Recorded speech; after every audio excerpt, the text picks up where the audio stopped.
जम्मू आ गए, दिल्ली आ गए, अलग अलग जगह पे आ गए, और अभी सरकार उनको करेगी फिर से हम मेरी बात समझ गए? क्या सबके साथ मर्डर हो जाता है? क्या सारी बहुएं जला के मार दी जाती? हम बात करते हैं मीन्स आंसर राइटिंग की। तो पर्पस क्या है मीन्स आंसर राइटिंग का? आपकी एनालिटिकल स्किल्स देखना चाहते हैं वो लोग कि आप एनालाइज कितना अच्छा करते हैं। आपकी राइटिंग स्पीड देखना चाहते हैं कि आप कितना फास्ट लिख सकते हैं। क्यों?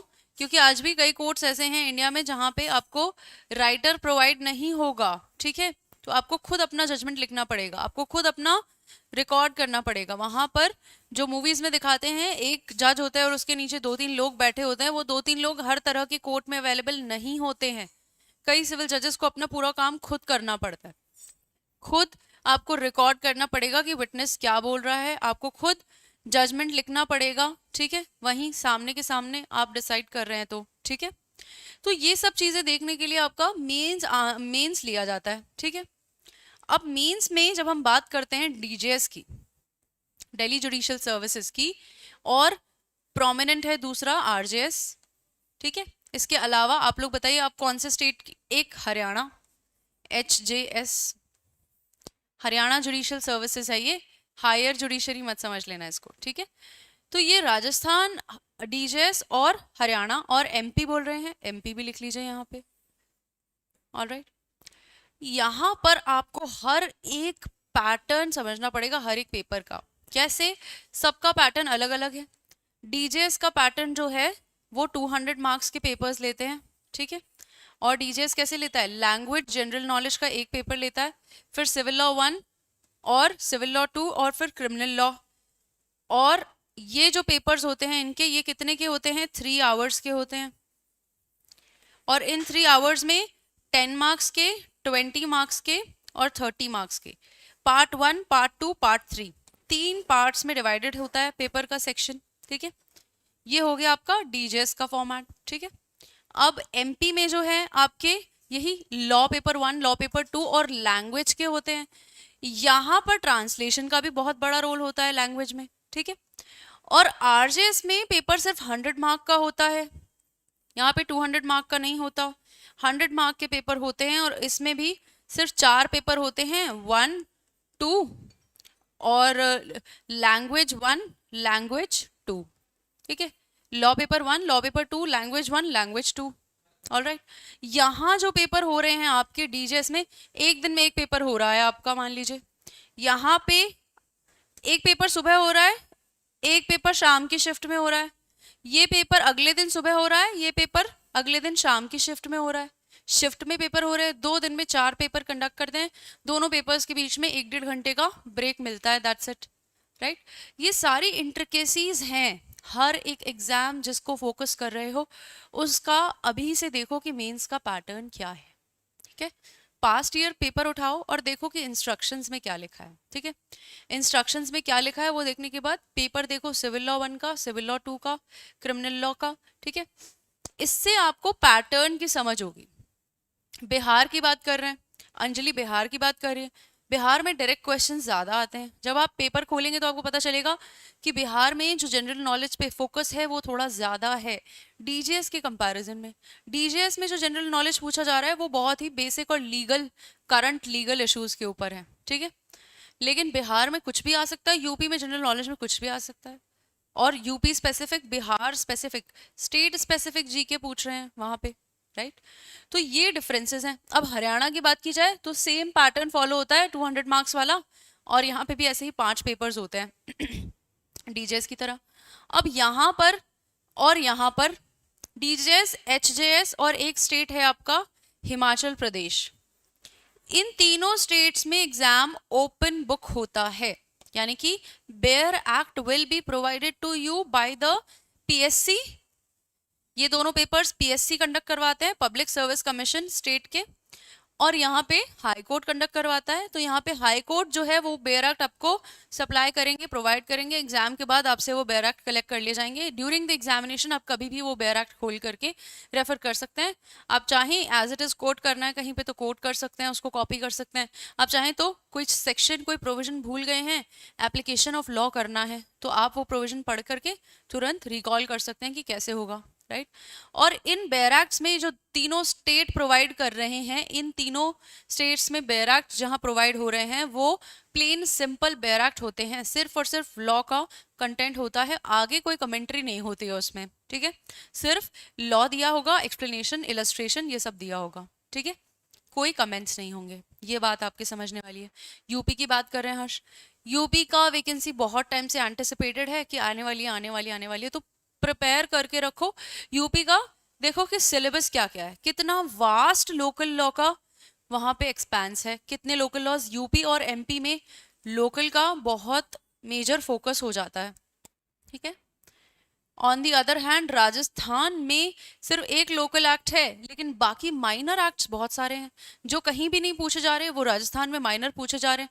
पॉक्सो पूछ लेते हैं, posh prevention of sexual harassment act पूछ लेते हैं, और protection of domestic violence, protection of women from domestic violence पूछ लेते हैं, जुवेनाइल जस्टिस पूछ लेते हैं, इंडिसेंट रिप्रेजेंटेशन ऑफ वुमेन पूछ लेते हैं।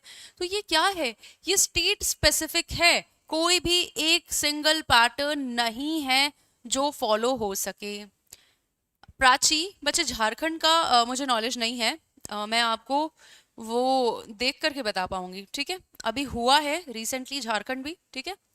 तो आप लोग पास्ट ईयर पेपर डालो झारखंड सिविल जज प्रीवियस ईयर पेपर, और आप देखो कि क्या क्या कंटेंट है। झारखंड सिविल जज नोटिफिकेशन खोलो, नोटिफिकेशन आएगा, उसमें देखो कि कैसे पेपर कंडक्ट हो रहा है, कितना कितना टाइमिंग है, और जो भी स्टेट एम कर रहे हो उस स्टेट का सारा डिटेल एक पेज में लिख लो, और उसको माइंड में रखते हुए ही अपनी आंसर राइटिंग की प्रैक्टिस करनी, ठीक है।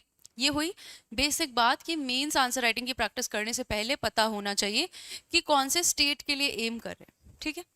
अब दूसरी बात करते हैं कि मेंस आंसर राइटिंग में क्या क्या चीजें ध्यान में रखने वाली हैं। ये बातें अभी इनिशियली समझ लो, क्योंकि आगे जाकर के जब आंसर्स अपने तरीके से लिखना स्टार्ट कर दोगे और आपको कोई और टीचर या कोई भी और गाइड करने वाला, आपका मेंटोर ये बताएगा कि ये आप सही नहीं कर रहे हैं और ये गलत तरीका है लिखने का, वो चीजें अभी से बेसिक माइंड में अगर क्लियर हो जाएं तो उसके अनुसार अपने आप को ढाल लोगे, ठीक है। क्या है, सबसे पहली बात टाइम मैनेजमेंट है, टाइम। दूसरी बात है कंटेंट, आंसर में कंटेंट क्या होना चाहिए, कैसा होना चाहिए, राइट। तीसरी बात है क्वालिटी, ये जो कंटेंट है इसकी क्वालिटी आपको कैसे मेंटेन करनी है। ये तो तीन मेजर बातें हैं, ठीक है। उसके अलावा अदर्स जो दूसरे प्रॉब्लम्स आप फेस कर सकते हैं मेंस लिखने से पहले, वो अदर्स में डिस्कस करेंगे हम, ठीक है। तो बात करते हैं टाइम की, टाइम को कैसे मैनेज करना है, टाइम मैनेजमेंट, ठीक है।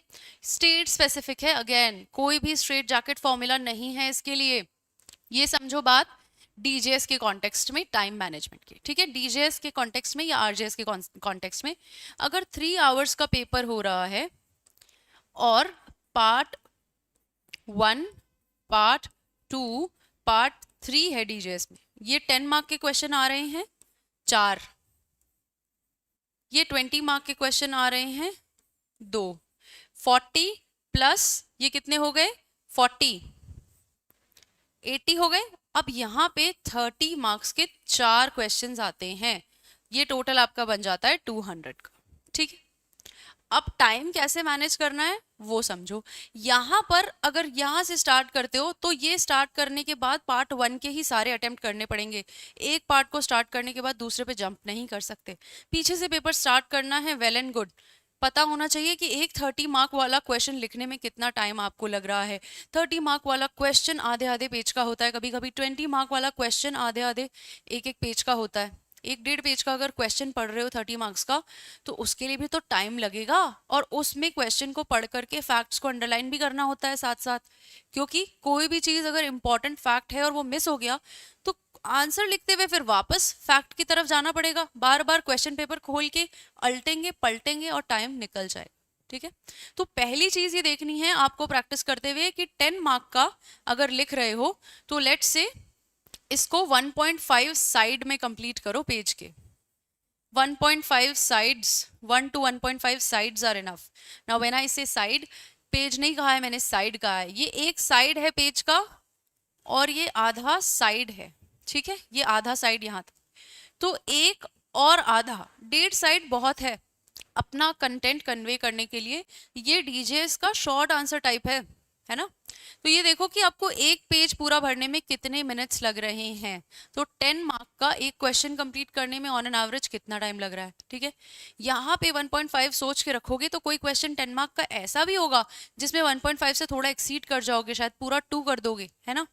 तो ये जो चीजें हैं ये सोच के चलनी है, अभी से एंटिसिपेट करके चलना है कि मुझे एक पन्ना एक साइड भरने में कितने मिनट्स लगते हैं। स्टॉप वॉच लगाओ, फुल स्पीड जो है आपकी उस पर लिखो और देखो, ठीक है, पहली बात। दूसरी बात, यहां पर अब मान लो 20 मार्क्स का है तो इसमें आपको कितने साइड्स लिखने हैं। नहीं अंजलि, बेयरक लैंग्वेज में लिखने की जरूरत नहीं है, कहीं पे भी बेयरक लैंग्वेज में लिखने की जरूरत नहीं है। कुछ स्टेट स्पेसिफिक ऐसे हैं जैसे बिहार या यूपी हैं, वहां पे थोड़ा इस पे फोकस ज़्यादा होता है कि पूरा का पूरा एज इट इज़ बेयरक लैंग्वेज हो। कहीं पर भी ऐसा नहीं होता है, अदरवाइज नॉर्मल जो दूसरे स्टेट्स हैं वहां पर आप एनालिसिस करोगे अपना और अपनी लैंग्वेज में प्रेजेंट करोगे अगर एसेंशियल सारे सेक्शन के, तो बहुत अच्छा आंसर बन सकता है बिना बेयरक की लैंग्वेज यूज़ किए, ठीक है। यहाँ पर देखो ये साइड आ रही है, कितनी साइड्स आएंगी, इसको 3 से 3.5 साइड्स में कंप्लीट करने की कोशिश करो। 3 से 3.5 साइड, 3.5 बहुत ज्यादा है, 3.5 sides of a page is too much. आप कोशिश करें कि 3 में ही खत्म हो जाए। यहाँ पे आप 4 to 5 साइड्स ले सकते हैं, 4 to 5 sides of a page, ठीक है। तो हर एक क्वेश्चन के लिए ध्यान में रखना है कितना कितना टाइम लग रहा है। अब यहाँ पे क्या है, एक जो चीज डिलेमा है वो यहाँ नहीं दिख रहा है, बोर्ड पे लिखा हुआ है। ये जो 30 मार्क और 20 मार्कर हैं इनको पढ़ने में भी टाइम लगता है, समझ रहे हैं आप लोग। 30 मार्क्स का क्वेश्चन पढ़ने में अगर आपको 5 से 7 मिनट लग रहे हैं तो वो बहुत ज्यादा टाइम है ना। उसमें फिर लिखोगे कितने बार, कितने मिनट में, है ना। तो इसलिए प्रैक्टिस करना स्टार्ट करोगे जब हर तरह के क्वेश्चंस की, तो रियलाइज होगा कि कितना कितना पोर्शन लिखने में कितना टाइम लग रहा है। एक क्वेश्चन को कंप्रहेंसिवली पढ़ने के लिए, कंप्लीटली पढ़ने के लिए कितना टाइम लग रहा है। ऐसे पढ़ा कि दोबारा क्वेश्चन को रेफर नहीं करना पड़ रहा, फैक्ट्स वहीं अंडरलाइन कर लिए और जो चीजें अंडरलाइन है सिर्फ वहीं पे जा रहे हैं ऑटोमेटिकली और उनसे अपना मीन्स का आंसर क्रिएट कर रहे हैं, ठीक है। ये हो गई बात। तो अब यहाँ पे जितना जितना रिक्वायर्ड है अगर इससे ज्यादा जाओगे तो टाइम वेस्ट हो जाएगा। कैसे, यहाँ पे मान लो 5 से 6 मिनट लगने चाहिए आंसर को लिखने में, आपने 10 मिनट लगा दिए एक 10 मार्क के क्वेश्चन के आंसर को लिखने के लिए। यूं समझो कि टाइम वेस्ट हो गया, आगे पेपर छूटेगा ही छूटेगा, ठीक है, आगे पेपर छूटेगा। तो ये क्यों जरूरी है, साइड्स पहले से डिसाइड करके रखना, कुछ एक approximate amount number of pages. क्यों, क्योंकि जितना रिक्वायर्ड है उतना ही लिखना है। अगर वेग चीजें लिखोगे, ज्यादा चीजें लिखोगे तो नंबर तो उतने ही मिलने हैं। ऑन एन एवरेज अगर बहुत अच्छा भी लिखते हैं ना 10 मार्क्स में, तो 8 मार्क्स हाईएस्ट होते हैं, हाईएस्ट होते हैं। तो इससे ज्यादा तो जा ही नहीं सकते। तो क्यों ऐसी चीज को 10 मार्क्स 10 मिनट्स दे रहे हो जहां पे क्वेश्चन का आपका डेप्थ ही उतना है, स्कोरिंग नहीं है। 10 में से 8 ही मिलेंगे, कितना भी अच्छा लिख लो, है ना। चाहे 5 केसेस लिखो चाहे 2 केसेस लिखो, 8 ही मिलेंगे। तो उतना प्रेजेंस ऑफ माइंड लगा करके डिसाइड करो कि हाँ इसमें 3 केसेस लिख करके अच्छी तरह 1.5 पेज में खत्म किया जा सकता है या 2 पेज में खत्म किया जा सकता है, ठीक है। ये करना है। ये बात हो गई आपकी इसकी कि कंटेंट एक्स्ट्रा लिखोगे तो टाइम ज्यादा लगेगा, तो जहां जितना रिक्वायर्ड है उतना ही लिखना है, ठीक है। दूसरी बात यह है कि जब पहला पेपर अटेम्प्ट करते हैं सिविल लॉ का, सिविल लॉ 1 जो पेपर होता है, अक्सर वो पेपर छूट जाता है बच्चों का। अभी अभी हरियाणा का जो मीन्स हुआ है, सिविल लॉ 1 जो पेपर है, 50% से ज्यादा बच्चों का ये पेपर छूटा है। This is very very dangerous data, right. Priyanshi का पूछना है कि मैम एमपी में 8 मार्क्स एंड 4 मार्क्स के क्वेश्चंस पूछते हैं, how much pages should we write. 1 mark के लिए वही 4 मार्क्स के लिए वही शॉर्ट आंसर क्वेश्चन माना जाता है 4 मार्क को, है ना। तो उसके लिए आप एक साइड यूज करो पेज का, मोर देन इनफ। एक साइड से ज्यादा अगर जा रहे हो तो आप लॉस में हो। 1 साइड इज फुल, 1 साइड भी तब जब आपके पास में बहुत कुछ है लिखने के लिए, नहीं तो 4 मार्क्स में पौना पेज बहुत है, 3/4 पेज कवर करके आप उसको कंक्लूसिवली खत्म कर सकते, ठीक है। और 8 मार्क की बात कर रहे हैं तो वो मॉडरेट लेंथ का आंसर है, मीडियम लेंथ आंसर है, ठीक है। तो डीजेएस के कंपैरिजन में देखो और उसको सेट करो वैसे ही, मान लो यहाँ पे मॉडरेट आंसर के लिए 3 to 3.5 साइड्स लिया था, तो यहाँ पे 8 मार्क में भी आप मैक्सिमम 3 साइड में कंप्लीट कर लो उसको, एक साइड, दूसरी साइड और तीसरी साइड मैक्सिमम है, 2.5 साइड में भी कंप्लीट कर सकते हो, 2.5 से 3 साइड्स, ठीक है। फिर लॉन्ग को एडजस्ट करो उसी हिसाब से। अगर लॉन्ग आंसर पूछा जा रहा है या जजमेंट या ऑर्डर राइटिंग पूछा जा रहा है तो उसका तो आपको बताया जाएगा क्लास में कि जजमेंट लिखने में तो पेजेस जितने रिक्वायर्ड हैं उतने लगते ही हैं। ऑन एन एवरेज अगर अच्छा जजमेंट लिख रहे हैं क्रिमिनल लॉ का तो 5 पेजेस से कम में नहीं लिख सकते, ठीक है। सिविल में भी same 5 to 5.5 pages. Criminal law में अगर फ्रेमिंग ऑफ चार्ज भी करना है तो 6 पेजेस भी लग जाते हैं, चार्ज फ्रेम करके फिर जजमेंट लिखना है ना। तो ये चीजें डिपेंड करेंगी कि कैसे होना है, ठीक है। हाँ, अच्छी बात है, अगर लॉन्ग पूछा नहीं जाता है तो 3 से 3.5 पन्ने ही रखो, उसके लिए भी क्वेश्चन की डिमांड पे डिपेंड करेगा। अगर क्वेश्चन सिर्फ एक सीधा सटीक थियोरेटिकल बात पूछ रहा है और आप उसमें 6 पन्ने लिख देते हो तो बेटा वो आंसर की क्वालिटी बहुत खराब हो जाएगी। रीजन बीइंग, एग्जामिनर को आपके जो इतना बड़ा एक्स्ट्रा कंटेंट लिखा है उसमें से ढूंढने के लिए कोई जरूरत नहीं है। This person is not interested in making you a civil जज। वो तो काटता जाएगा, जो चीजें एक्स्ट्रा और वेग लगेंगी वो पढ़ेगा और ये सोचेगा कि इस बच्चे को प्रिसाइज आंसर या तो आता नहीं है या फिर इसको आंसर लिखना ही नहीं आता है, इसलिए ये इधर उधर की बातें गोल गोल घुमा रहा है। तो सीधा क्वेश्चन आया है, सटीक क्वेश्चन आया है, वैलिड निकाह के एसेंशियल्स बताओ, what are the essentials of a valid nikah, discuss with the help of cases, ठीक है। मुस्लिम लॉ का क्वेश्चन है और पता है कि कोई बेयर एक्ट यूज नहीं होता इसमें, सिर्फ प्रिंसिपल्स हैं जो डिस्कस करने हैं, जो एसेंशियल्स हैं वो डिस्कस करने हैं, विटनेसेस डिस्कस करने हैं, पार्टीज डिस्कस करनी है, कॉन्ट्रैक्ट डिस्कस करना है, नेचर कॉन्ट्रैक्ट यानी nature of valid nikah discuss करना है, केसेस हैं जो भी थोड़े बहुत 4-5 वो केसेस आपने लिखने। तो ये कंटेंट जितने में भी आ रहा है उतने में करके खत्म कर दो। अगर ये कंटेंट 2 से 2.5 पेजेस का है तो बस बहुत है, मोर देन इनफ है। फिर ऐसे नहीं सोचना है कि अभी और लिखना है, पेजेस भरने, ये पेजेस भरने वाली मेंटालिटी बिल्कुल छोड़ देना। क्यों? क्योंकि ये जुडिशरी का ट्रेंड नहीं है। This is not how answers are written in judicial services. ये कॉलेज लेवल का जो पेपर बनता है उसके लिए फॉलो करना होता है। यहाँ पर जजेस चेक करते हैं कॉपी। राजस्थान जुडिशियल सर्विसेज का पेपर एक राउंड टेबल पर सारे एडिशनल डिस्ट्रिक्ट जजेस के कैडर के लोग बैठते हैं, एडीजे लोग, कमरे को बाहर से करते हैं बंद, उनको पेपर दे देते हैं, एक एक 2-2 क्वेश्चन एक एक जज चेक करके दूसरे को पास ऑन करता है, तीसरे को, चौथे को, इस तरह एक कॉपी शायद 2 या 3 लोग चेक कर रहे हैं। तो जजेस हैं वो, उनके पास में इतना टाइम नहीं है कि आपके आंसर में से रेलेवेंट चीजें निकालें और आपको मार्क्स दें। उनको रेलेवेंट नहीं लगा, टू द पॉइंट नहीं लगा, सिंपली काट के मूव ऑन कर जाएंगे, समझ रहे? और आपका तो टाइम भी गया और नंबर भी नहीं मिले। इसलिए प्रिसाइज होना बहुत इंपॉर्टेंट है टाइम सेव करने के लिए, ठीक है। मैं आपको बता रही थी कि ये जो कंटेंट है जिसकी हम बात कर रहे थे, टाइम मैनेजमेंट में एक तो बात ये हो गई आपकी, और दूसरी बात स्पीड अपनी मॉनिटर करते रहना है। कंटेंट छोटा, प्रिसाइज, एग्जैक्ट चीजें लिखनी है, जो क्वेश्चन में पूछी गई हैं एग्जैक्टली वही, ज्यादा इन्फर नहीं करना है। क्वेश्चन में यहाँ का पूछा गया और आप और 2-4 अलग अलग सेक्शन डाल करके उसको बड़ा करने की कोशिश करें, वो नहीं करना है, ठीक है।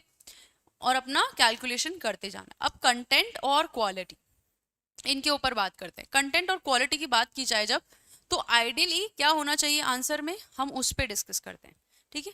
क्या क्या चीजें हैं जो आप किसी भी तरह के आंसर में आपको इंक्लूड करनी ही चाहिए, ठीक है। ये बता रही थी मैं आपको डेटा, हरियाणा का सिविल लॉ 1 का पेपर 50% बच्चों का छूटा है, क्योंकि पहला पेपर होता है ना जिस दिन, उस दिन ये जो हमारा राइट हैंड होता है, इसके जो मसल्स होते हैं ये खुले हुए नहीं होते हैं। इन मसल्स को अंदाजा नहीं होता है कि 3 घंटे लिखने में कितना पेन होगा। तो इससे क्या होता है, स्टूडेंट साइकोलॉजिकली प्रिपेयर्ड नहीं होता है, फिजिकली प्रिपेयर्ड नहीं होता है लिखने के लिए, और पहला पेपर छूट जाता है। सिविल लॉ 1 छूटने के बाद नेक्स्ट डे रियलाइज होता है कि कितना बड़ा लॉस हो गया है।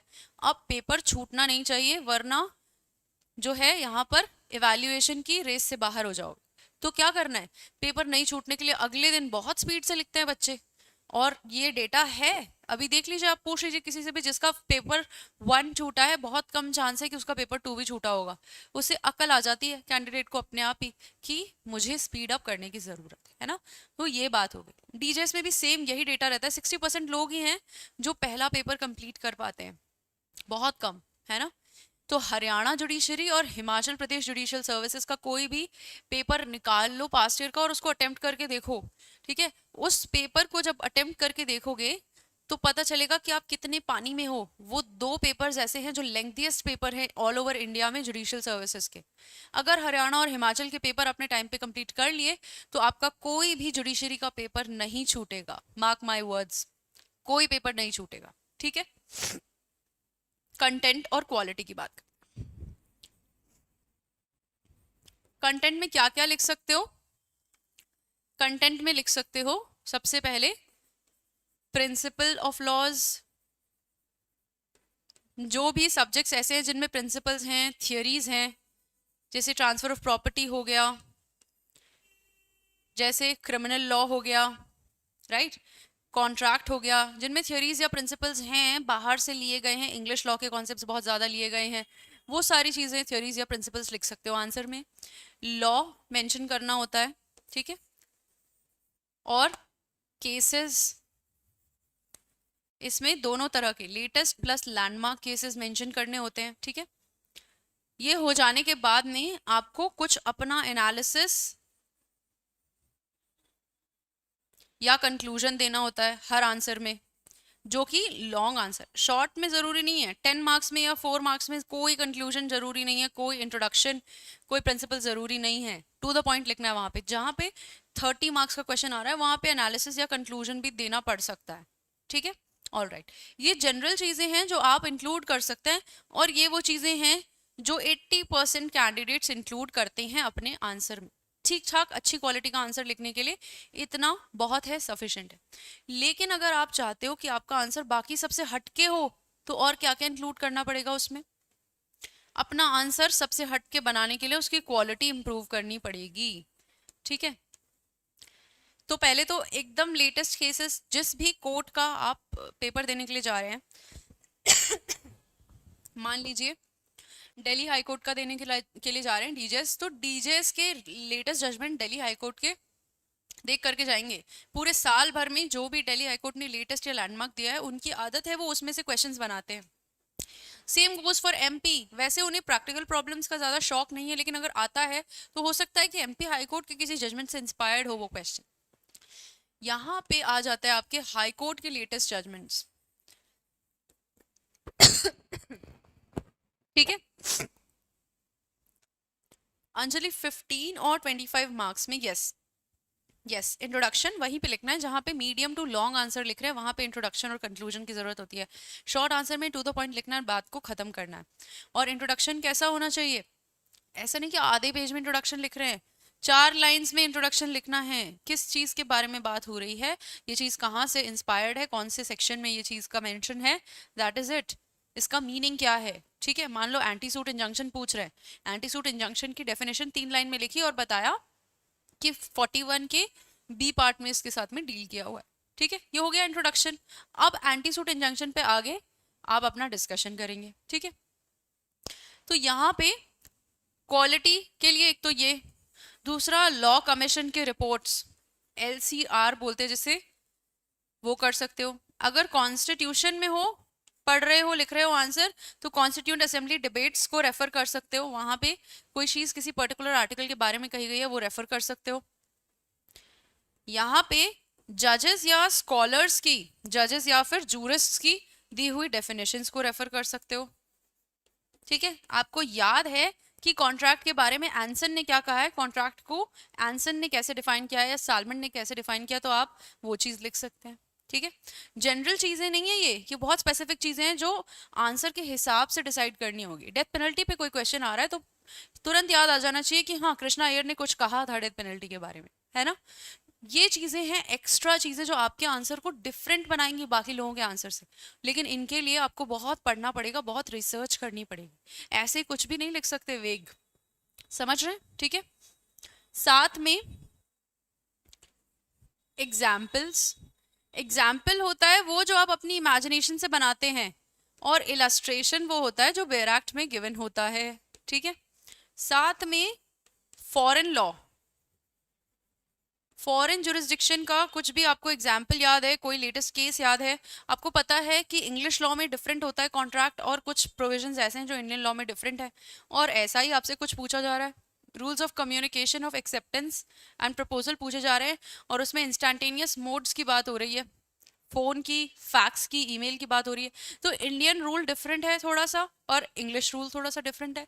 वहां पे अगर ये मेंशन कर दिया कि इंग्लिश लॉ में ये प्रोविजन है, बहुत अच्छी बात है।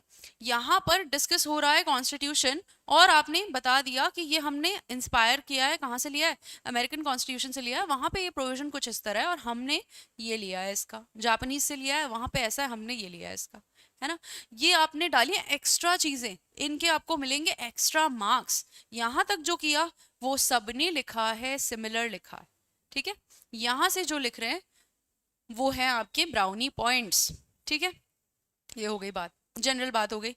अब कंटेंट भी अच्छा कर लिया, क्वालिटी भी कर ली। अब लिखने का तरीका, बड़ा स्ट्रक्चर जो होता है वो खिचड़ी बना देते हैं। पहली बात तो हेडिंग्स की रिक्वायरमेंट नहीं होती है आंसर में, headings are not required.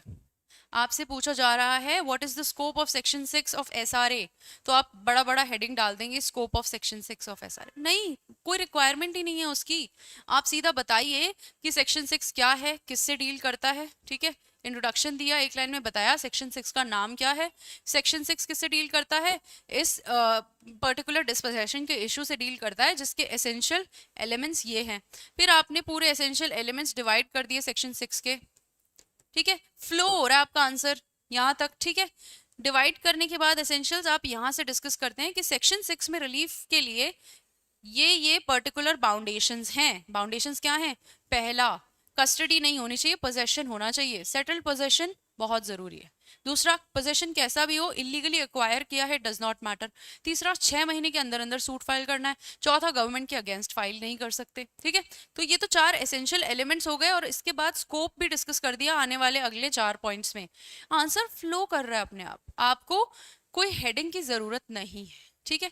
Heading से एकदम बचकाना लगता है आंसर, ठीक है। आपको मेच्योर आंसर लिखना है, ऐसे जैसे कि आप कोई आर्टिकल लिख रहे हैं, कोई आर्टिकल लिख रहे हैं न्यूज़पेपर में या फिर किसी वेबसाइट के लिए, ऐसा आंसर आपका होना चाहिए, ठीक है। और साथ ही साथ क्या, दूसरी चीज जो यहाँ पे ध्यान रखने वाली है वो है हैंड राइटिंग की। हैंड राइटिंग लेजिबल होनी चाहिए, सुंदर नहीं, लेजिबल। मैं कभी नहीं कहती हूँ कि सुंदर हैंड राइटिंग में लिखो। I always tell students to write legibly. Legibly यानी वो ऐसा हो कि पढ़ने में आ जाए, एक ही बार कोई वर्ड आप देख रहे हैं तो उसे दोबारा देखने की जरूरत ना पड़े, ठीक है। कोई भी वर्ड ऐसा है जो आपकी नज़र से एक बार गया तो आपको समझ आ गया कि ये क्या स्पेलिंग लिखा है, ये होता है लेजिबिलिटी। सुंदर हैंड राइटिंग अगर आपकी है, वेल एंड गुड, ऑलरेडी सुंदर है, बहुत अच्छी बात है। ऑलरेडी अगर सुंदर नहीं है तो प्लीज उसे सुंदर बनाने में टाइम वेस्ट नहीं करेंगे, बस इतना करेंगे कि लेजिबली लिखना स्टार्ट करेंगे। जो भी अल्फाबेट्स हैं वो मिक्स नहीं होने चाहिए, ठीक है, लेजिबल रखना है। एक्स्ट्रा कोई मार्क्स नहीं मिलते सुंदर हैंड राइटिंग लिखने के। तीसरी बात, जब क्वालिटी की बात आती है, केसेस को अंडरलाइन करना है हमेशा, लेकिन ऐसे नहीं कि हाइलाइटर लेके जा रहे हैं पेन में या फिर ब्लैक पेन से अंडरलाइन कर रहे हैं, ग्रीन से, रेड से नहीं। जो पेन लिख रहे हैं ब्लू पेन, उसी से अंडरलाइन करना है या फिर पेंसिल से। हाईलाइट का रूल है ब्लू पेन जिससे लिख रहे हैं उससे, या फिर पेंसिल से। No other colour of pen is allowed in main examination. Copy disqualify हो सकती है, बता दूं, it's a very serious matter, copy disqualify हो सकती है। क्यों? क्योंकि रेड कलर का जो मार्क है जो आप बना रहे हैं वो आपकी कॉपी को आइडेंटिफाई कर रहा है कि ये किसी पर्टिकुलर पर्सन की कॉपी है। मान लीजिए आपका चेक करने वाले जो भी टीम है उसमें आपका कोई जानकार है, आपने उन्हें बस इतना बताना है कि ये मेरा रोल नंबर है और मैंने रेड कलर से ऐसे ऐसे मार्क किए हुए अपनी कॉपी में, है ना।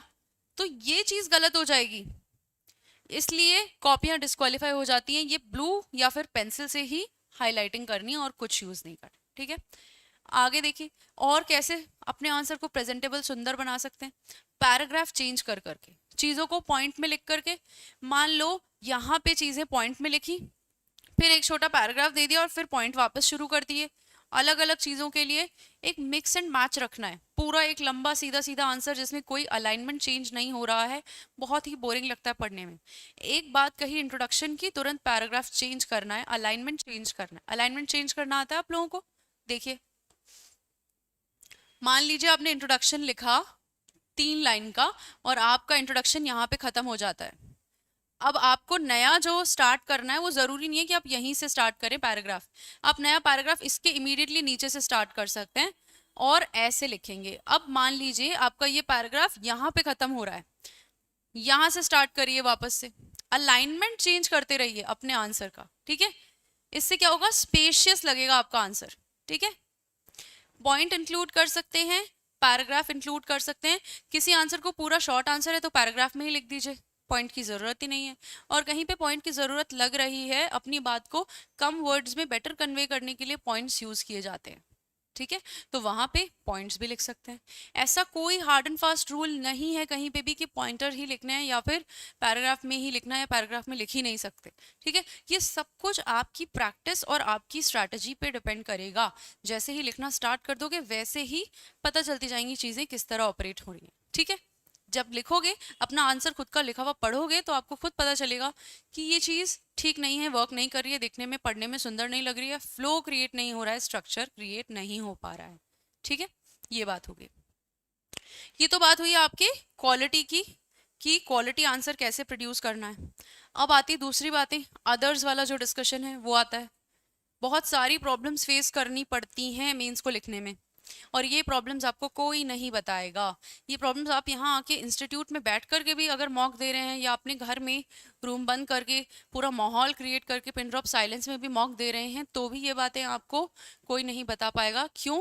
क्योंकि ये जो 3 घंटे एग्जाम में हो रहे हैं, इसमें बहुत ज़्यादा डिस्ट्रैक्शंस होते हैं। कैसे? आरजेएस का एग्जाम हो रहा है, ज़रूरी नहीं है कि बहुत अच्छे और पॉश स्कूल्स या सेंटर्स मिले।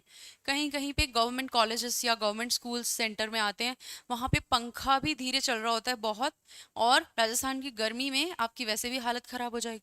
पंखा इतना धीरे चल रहा है और ऊपर से आवाज़ कर रहा है। आप जिस डेस्क पे बैठे हैं वो डेस्क हिल रही है नीचे से, आप किसी को बोल भी देंगे ना कि सर ये डेस्क चेंज करवा दीजिए, वो डेस्क चेंज होने में 10 मिनट लग जाएंगे, उसके बाद भी कोई गारंटी नहीं है कि वो डेस्क वैसे का वैसा अच्छा बेटर डेस्क आएगा उसकी जगह पे, है ना। डीजेस फॉर एग्जाम्पल, डीजेस का सब सोचते हैं कि बहुत अच्छा होता होगा पेपर कंडक्ट, क्योंकि हाई कोर्ट के प्रेमाइसेस में होता है, लेकिन ऐसा नहीं है, ऐसा नहीं है। Telling you from my personal experience, high court की जो बड़ी बड़ी हॉल्स हैं, गैलरीज हैं, वहाँ पर एक के पीछे एक बहुत सारे स्टूडेंट्स को लंबी लाइंस में बिठा दिया जाता है, छोटे छोटे बेंचेस दिए जाते हैं। आपके पास में उस वक्त इतना जो स्पेस है कि आप बैरक भी खोल सको और पेपर भी खोल सको और आंसर शीट भी पूरी खोल सको, वो होता ही नहीं है। This thing you are not going to realise when you are writing at home और एट द इंस्टीट्यूट। ये बात आपको तब पता चलेगी जब आप पेपर देने पहुंचेंगे। वो एडजस्टमेंट करने में ही, पन्ने पलटने में ही बार बार क्या होता है, टाइम वेस्ट होता है। तो अपने आप को एक्लेमेटाइज करो, उसके लिए उन्हीं कंडीशंस में लिखो, ठीक है। छोटा टेबल प्रेफर करो लिखने के लिए, ठीक है। ये सारी चीजें कोई नहीं बताएगा, ठीक है। दूसरी बात, अगर पानी ले जाना अलाउड है तो अपना पानी लेकर के जाओ, उनका पानी मत पियो, ना ही उनके पानी आने का वेट करो, ठीक है। पानी अपना लेकर जाओ और पॉसिबली पहले ही वॉशरूम जाकर के आओ, बीच में वॉशरूम का स्कोप मत रखना, उठे और गए तो और 5 मिनट वेस्ट हो जाएंगे, ठीक है। तीसरी बात, पेन, वेरी इंपॉर्टेंट। पेन जो चूज करना है उसकी ग्रिप ऐसी होनी चाहिए कि उंगली को दर्द ना दे। मोटी ग्रिप वाला पेन लिया तो प्रॉब्लम में आ सकते हो। कोई ऐसा पेन लो जिसकी या तो छोटी पतली ग्रिप है या फिर मीडियम साइज की ग्रिप है, ठीक है। वो आसानी से आपको लिखने में हेल्प करेगा। उसी क्वालिटी के सेम इंक के 3 पेन ले लो किसी भी मेन एग्जामिनेशन से पहले, तीनों पेन को घिस लो घर पे ही थोड़ा थोड़ा, उनसे एक एक पेज लिख लो। पेन का जो फ्रेश होता है उसमें से स्लो आता है स्पीड, जो थोड़ा घिसा हुआ पेन होता है उसमें से अच्छा आता है। तो 3 पेन लेकर के चलो किसी भी पर्टिकुलर एग्जामिनेशन के लिए, ठीक है। एक मेन पेन, उसका बैकअप और बैकअप का भी बैकअप, ठीक है। ये बात हो गई। और क्या क्या बातें होती हैं जो परेशान करती हैं उस वक्त?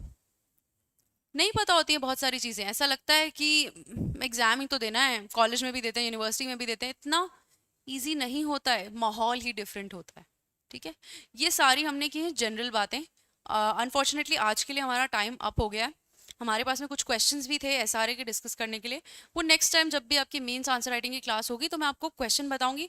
थियोरेटिकल क्वेश्चन है कैसे अटेम्प्ट करना है, प्रैक्टिकल क्वेश्चन है कैसे अटेम्प्ट करना है, क्या क्या इंक्लूड करना है आंसर में, ठीक है। आप कहेंगे तो डिक्टेट भी करवा देंगे आपको आंसर, ठीक है। ऑल राइट, कोई कंफ्यूजन है तो पूछे. Anjali is saying in difference between type question we have to write in para और make just partition. Good question Anjali. जो चाहे कर सकते हो. डिफरेंस के क्वेश्चन को अटेम्प्ट करने के 3 तरीके होते हैं. पहला तरीका ये है कि आपने एक पार्टीशन बनाया, इधर डिफरेंस और इधर डिफरेंस दोनों चीज़ों के क्लियरली मेंशन कर दिए. ये सबसे आसान और दिखने में ठीक ठाक तरीका होता है, सुंदर भी होता है. ठीक है. इसमें आप एक और लाइन आगे ऐड कर सकते हो, बेसिस ऑफ डिफरेंस. किस बेसिस पे डिफरेंशिएट कर रहे हैं. नेचर के बेसिस पे कर रहे हैं, टाइम के बेसिस पे कर रहे हैं, कोई भी बेसिस है, बेसिस ऑफ डिफरेंस. और एक्स थिंग, वाई थिंग और इनके डिफरेंसेस. ये हो गया पहला तरीका. दूसरा तरीका, पूरा डिफरेंस पैराग्राफ में लिख रहे हैं. I have just received your copies. Priyanshi, मुझे आज ही मिली हैं आप लोगों की कॉपीज. जब जल्दी से जल्दी हो पाएगा मैं कर दूंगी. ठीक है. और यहाँ पर जब हम बात कर रहे हैं किस चीज़ की, डिफरेंस के दूसरे तरीके की, डिफरेंस वाला क्वेश्चन लिखना है. पूरा का पूरा डिफरेंस किस में लिख दिया, पैराग्राफ में लिख दिया कि टेम्परेरी इंजंक्शन क्या होता है. फिर पैराग्राफ चेंज किया और पूरा का पूरा लिख दिया कि परमानेंट इंजंक्शन क्या होता है. ये भी ठीक है, नॉट बैड. थोड़ा कम अपीलिंग है बट ठीक है. ऑलराइट. तीसरा तरीका क्या होता है डिफरेंस वाला क्वेश्चन अटेम्प्ट करने का, कि आपने लिखा कि डिफरेंसेस ये होते हैं इनके बीच में. ठीक है. टीआई इस सेक्शन में इस लॉ में गवर्न होता है, पीआई यहाँ गवर्न होता है, ऐसा वैसा इंट्रोडक्शन दिया 1-2 लाइन का और फिर डिफरेंसेस लिखने स्टार्ट किए. तो 1 डिफरेंस, 2 डिफरेंस, 3 डिफरेंस, 4 डिफरेंस. अब यहाँ पे आप पहले लिखेंगे टीआई का ये मीनिंग है, ये है, फुल स्टॉप.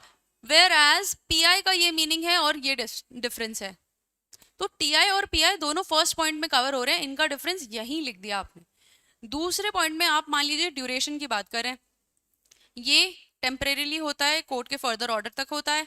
फिर यहाँ full stop. Whereas PI permanent होता है, डिक्री जब तक अपील में रिवर्स नहीं हो जाती तब तक वो वैलिड है. ठीक है. ये हो गया. तो इस तरह से हर एक पॉइंट में आप दोनों डिफरेंसेस का एक पॉइंट बताते हुए चल रहे हैं. ये भी एक अच्छा तरीका है.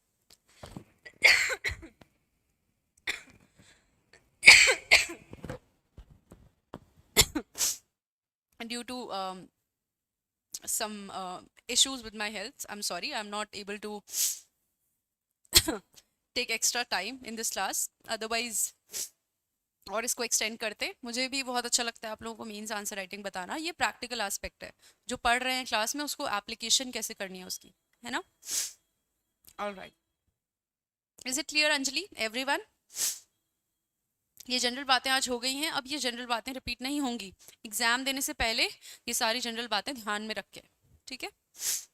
Thank you. That is all for today. Thank you. Subscribe for more content.